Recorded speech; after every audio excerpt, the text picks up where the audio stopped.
Hey, whippersnappers, it's Tortimer the Great. Welcome back to another exciting episode of Pokemon Showdown Subday challenges.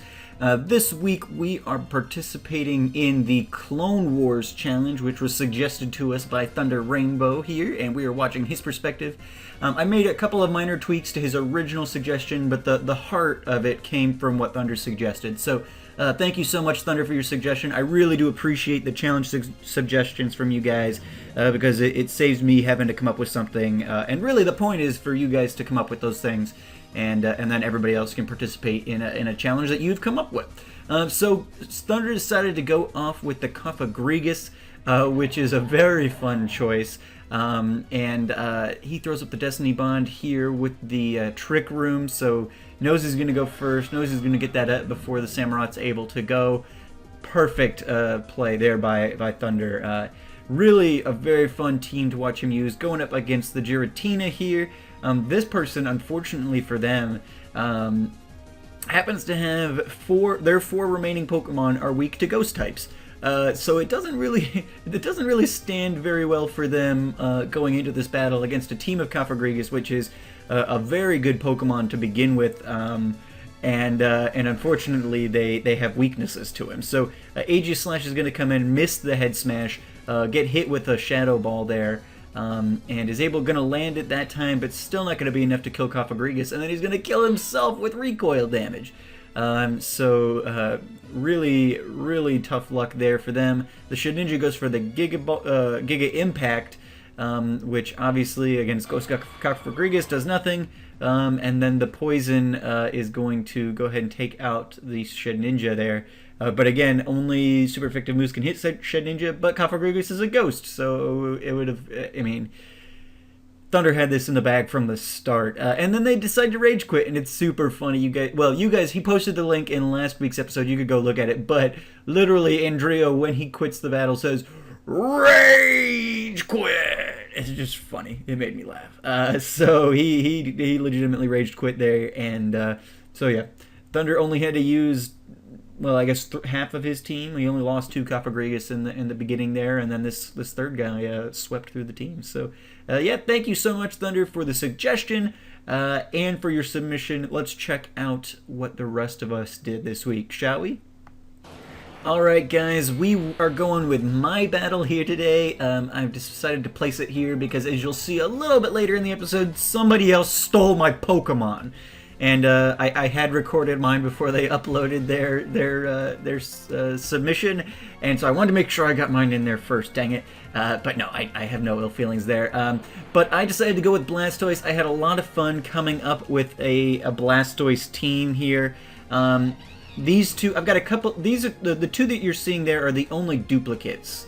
I'm pretty sure that the one I led off with there was, I had two that were pretty much clones of my Priority Squirtle, and then the rest were just unique support, other kinds of typings going on there.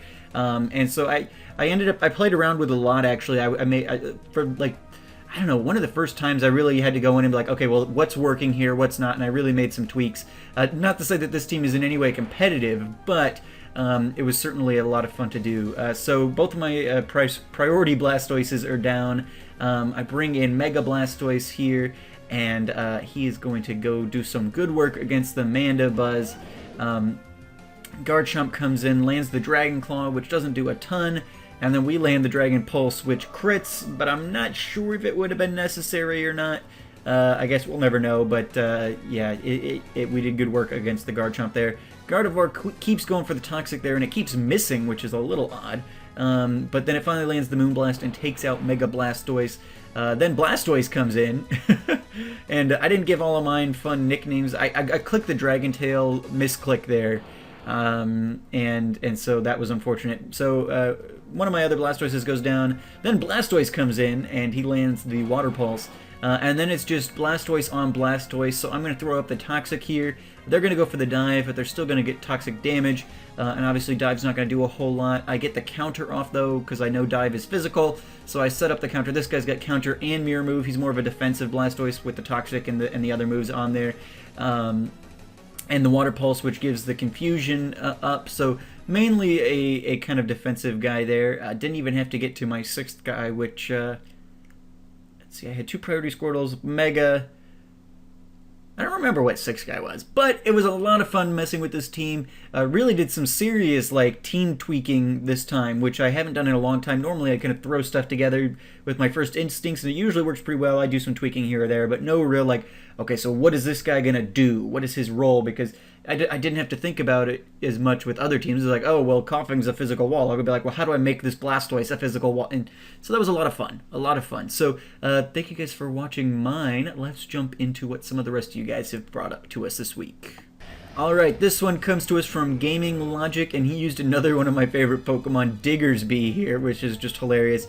And so he goes up against a team with 2 Arceuses, 2 Rayquazas, a Darkrai, and a Mewtwo. So no slouch here. Diggersby does work, and he's coming at it with Return here. And then he switches out, takes the Roar of Time with his second Diggersby, and gets the knockoff off, which doesn't remove any... Well, no, I guess... Well, I guess he's already transformed into Arceus Ghost, so removing the plate just doesn't have an effect at that point. But Diggersby is able to take down Arceus Ghost. Arceus Dragon comes in and gets the Roar of Time off, gets a crit, and so Diggersby 2 is going to go down. At which point Diggersby 3 comes in, lands the return, I'm assuming Choice Scarfed or something here, and he's able to take out Arceus Dragon there. Then Mega Rayquaza comes in, takes a hard return from Diggersby. Diggersby survives a V-Create, and then is going to land the return here after Rayquaza lowers his defenses and is going to die. So hilarious. Diggersby is then going to go down to Shiny Rayquaza's V-Create, and so he's down 2 Diggersbys, but Diggersby number 4 comes in at that point. I'm imagining that most of his are pretty similar here. I'm assuming that some of them were different, but at a certain point, what do you, I mean, besides getting coverage, Diggersby is pretty perfect the way he is. So get a couple of guys with some coverage moves on them, and then, yeah, just let it ride. But yeah, awesome battle there from Gaming Logic. I love seeing Diggersby, though, wrecking house. So thank you so much, Gaming Logic, for your submission. And let's check out the next one, shall we? Alright guys, here we go with Deathless Slime, and he is the guy who stole my team. No, I'm just kidding. Really no ill feelings here. It was just hilarious. A 1 in like 720 chance, I guess, that we would use the same Pokemon, and he went for Blastoise. So Michelangelo comes in and is going to survive some moves from the Clink Clank there and be able to get him off the field. And then Heliosis comes in and is able to get rid of Michelangelo. Or I guess Michelangelo killed itself with Life Orb. Yeah, that's what happened. Then Jeff comes in and is able to Earthquake the Heliosis Scout. Bufflet comes in, is going to set up the Swords Dance. The Earthquake doesn't do a lot to him, and he's going to take a Wild Charge. I'm thinking maybe Jeff was Choice Scarfed or something there, but Turtroll comes in then at that point with the Fake Out, so we got the priority Blastoise rolling here. Going to switch out, though, into Raphael. As Feraligatr sets up the Agility and throws up the Crunch, Raphael kind of laughs at that, gets the Toxic going. And as Feraligatr throws up more Crunches, Raphael's going to set up the Rain Dance to get the Rain Dish going and start protecting to get its health back a little bit, as Rain Dish... Rain Dance will give Rain Dish Blastoises 1/16 of their health back every turn that Rain Dance is active. I had that on one of my... Maybe that's what my 6th guy was. He was a Rain Dancing... Yeah, he was a Focus Sash, Rain Dancing support guy. Rapid Spin and those sorts of things. Or maybe he was... Not Focus Sash. No, that was the countering defensive guy. It was... he had Choice Scarf on him to make sure that he could come in and do those things. But I didn't have to use him in my battle. But anyway, away from my battle, Leonardo Mega Evolves and goes up against the tanky Audino. The Water Pulse critical hits in the rain and is able to take out the Audino. Feraligatr then comes in. It's going to take a Dark Pulse from the Mega Blastoise, and Leonardo shrugs off that Crunch and throws another Dark move back at the Feraligatr and ends it for the Feraligatr. And then Gurgoy's Super comes in and is going to take a Dark Pulse, throw up the Shadow Sneak, but it's not going to be enough to save it, and the Dark Pulse takes out the Gourgeist Super. So a very cool other showcasing of Blastoise, some similar methods there because...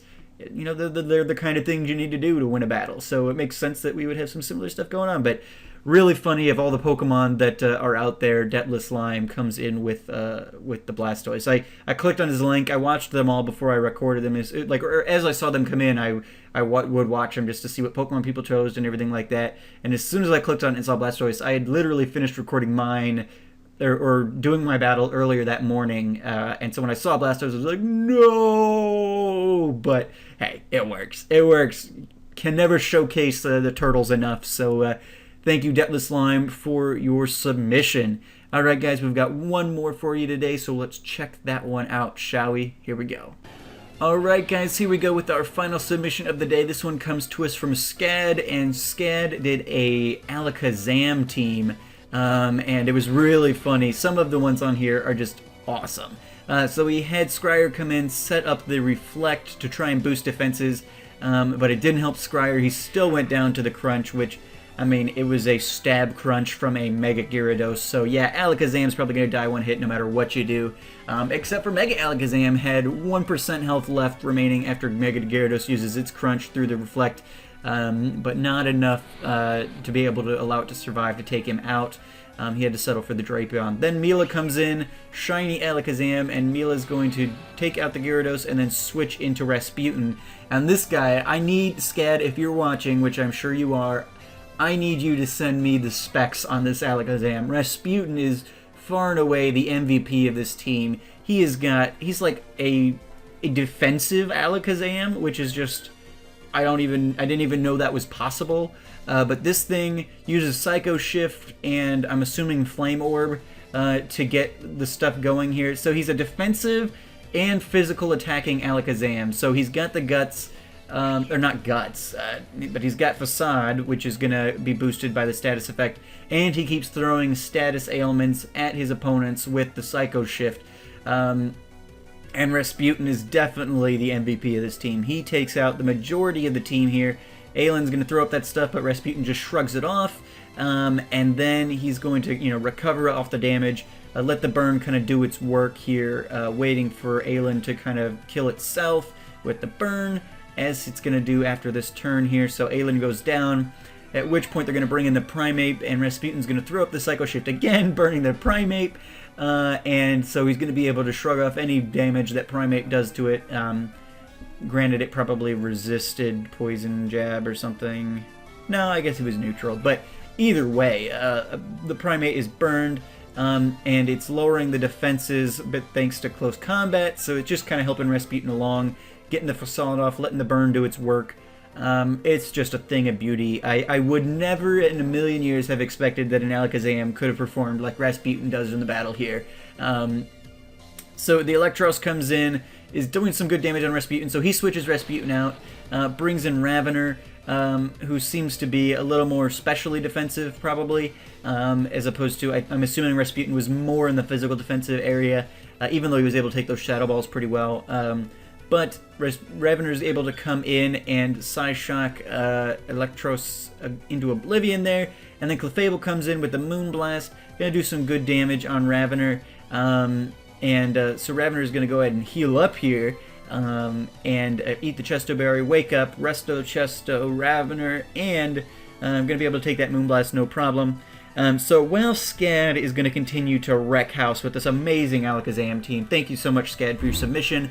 I want to also thank Scad for suggesting our challenge for next week, and it's kind of a simple one, but I think it'll be a lot of fun. I was surprised when I looked back that we hadn't actually really done one like it. I guess we'd done the Mono Animal Challenge, and in like episode 2 or 3, and so that just made me think that we had done the Monotype Challenge, but what Scad suggested we do this week, and it's a simple one, but I think it'll be a lot of fun, is the Monotype Challenge. You can only use Pokemon from a single type. It's kind of fitting, given that I'm in the middle of a Pixelmon Elements tournament, which is essentially a Monotype Challenge in Pixelmon, where we have to catch and train a team up in a single type. I got assigned the Dark type for a tournament at the beginning of, or at the end of the month. So, yeah, it's a lot of fun. If you guys haven't checked out that Pixelmon Elements series, it's a lot of catching and training. It's not very much Minecrafty. It's pretty much just pick Pokemon, and we're preparing for a tournament. It's really, really cool format.